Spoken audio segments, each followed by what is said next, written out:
দর্শকরা, আগাম খবরের সবাইকে স্বাগত জানাচ্ছি। দর্শকরা, আজকে সকালে একটা খবর আপনারা দেখেছেন, একটা সংবাদপত্রে একটা খবর প্রকাশিত হয়েছে, সেটা নিয়ে আজকে রাজনৈতিক মহলে ব্যাপক আন্দোলন সৃষ্টি হয়েছে।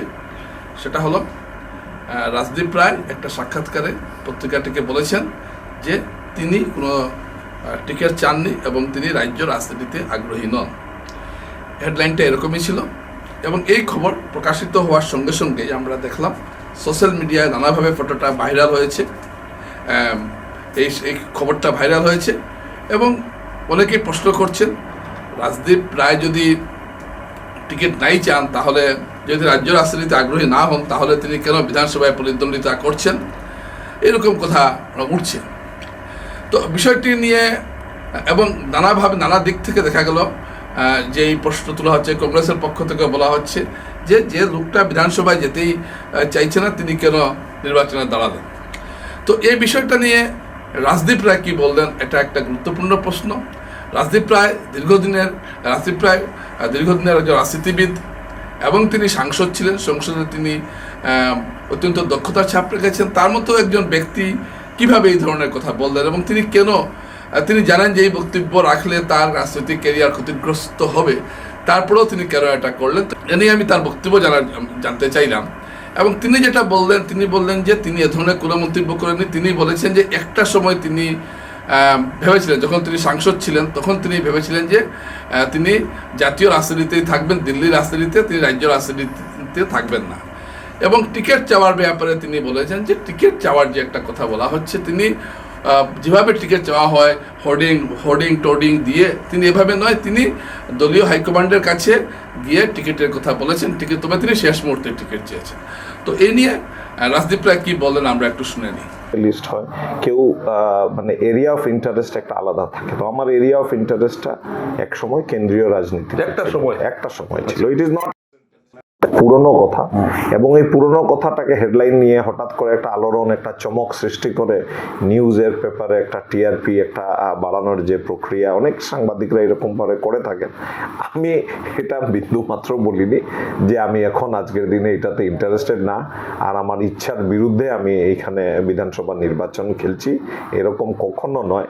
আমি শিলচরের উন্নয়ন, শিলচরের বিধানসভার জনগণের স্বার্থে কাজ করে যাব। দল আমাকে যে দায়িত্ব দিয়েছে, যখন দায়িত্ব দিয়েছে, আগামী দিনেও যে দায়িত্ব দেবে, এখন যে সময় দায়িত্ব দেবে, সেই কাজগুলো আমি করে যাব, আর এটা নির্দ্বিধায় আমি বলতে পারি। আচ্ছা, তার মানে আপনি বলতে চাইছেন যে আপনি রাজ্য রাজনীতিতে আগ্রহী নন, এমন কথা আপনি বলেননি? আমি নিশ্চয়ই বলিনি। 2 নম্বর, আপনি টিকিট চাননি, টিকিট দেওয়া হয়েছে, এই কথা কি ঠিক? না, এই কথাও ঠিক না। এটার একটা ইনিশিয়াল পার্টে ছিল যে টিকিট নিয়ে আমি বলেছি লাগাইনি। টিকিট নিয়ে আমি সক্রিয়ভাবে কোনো আমার নেতৃবৃন্দ থেকে আরম্ভ করে আমার কার্যকর্তাদের কাছে আমি গিয়ে বারবার বলেছি যে আমার টিকিটের দরকার, এরকম আমি করিনি। আচ্ছা, কারণ মহালয়ার থেকে আরম্ভ করে 2025-এর মহালয়া, দুর্গাপূজা, কালী পূজা, লক্ষ্মী পূজা, যখনই যা পুজো হয়েছে আরম্ভ করে নিউ ইয়ার অবধি, ক্রিসমাস এন্ড নিউ ইয়ারে মানুষ শুভেচ্ছা বার্তা পাঠিয়েছে। আমি যদিও আমার সোশ্যাল মিডিয়া প্ল্যাটফর্মে শুভেচ্ছা বার্তাগুলো দিয়েছি, কিন্তু শহরে আমি কোনো পোস্টার ব্যানার লাগাইনি। এবং হ্যাঁ, টিকিট আমি চেয়েছি, আমি ওনাকেও বলে টিকিট আমি চেয়েছি, এবং সেটা একদম শেষ মুহূর্তে চেয়েছি। আমার রাজ্যিক কিছু আমার যারা নেতৃবৃন্দ আছেন, মুখ্যমন্ত্রীকে আমি বলেছি, দলীয় সভাপতিকে আমি বলেছি, দলের অন্যান্য যারা নেতারা আছেন এবং কেন্দ্র থেকে যারা পর্যবেক্ষকরা আছেন, তাদের কাছেও আমি গেছি এবং কথা বলেছি। এটা সম্পূর্ণভাবে একটা মিসকমিউনিকেশন হয়েছে। যেভাবে উনি পেপারের হেডলাইনে লিখেছেন যে আমি টিকিট চাইনি, আমি টিকিট চাইনি তো হতেই পারে, নাহলে আমাকে কেন টিকিট দেবে? আমি নিশ্চয়ই টিকিট চাইছি, কিন্তু চেয়েছি, এবং টিকিট চাওয়াটা একদম শেষ দিকে। তবে হ্যাঁ, আপনি যে কথাটা বলেছেন এটার মধ্যে সত্যতাটা বেশি, যে আমি পোস্টার ব্যানার লাগিয়ে টিকিট চাইনি। এটাই দর্শকরা, আপনারা শুনলেন রাজদীপ রায় কি বললেন।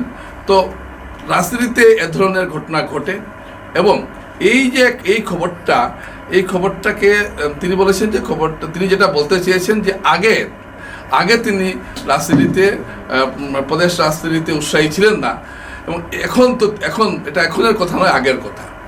অর্থাৎ তিনি বলছেন যে ধরনের কোনো কথা তিনি বলেননি। আজকে দর্শকরা, আপনাদের সামনে আমি এই কথাটুকু উপস্থাপন করলাম।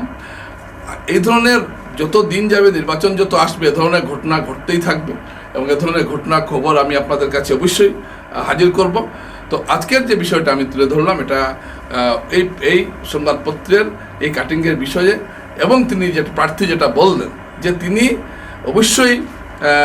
অবশ্যই উৎসাহী নির্বাচনে, এবং তিনি টিকিট নিজে চেয়েছেন এবং তিনি রাজ্য রাজনীতিতেও সমানভাবে উৎসাহী।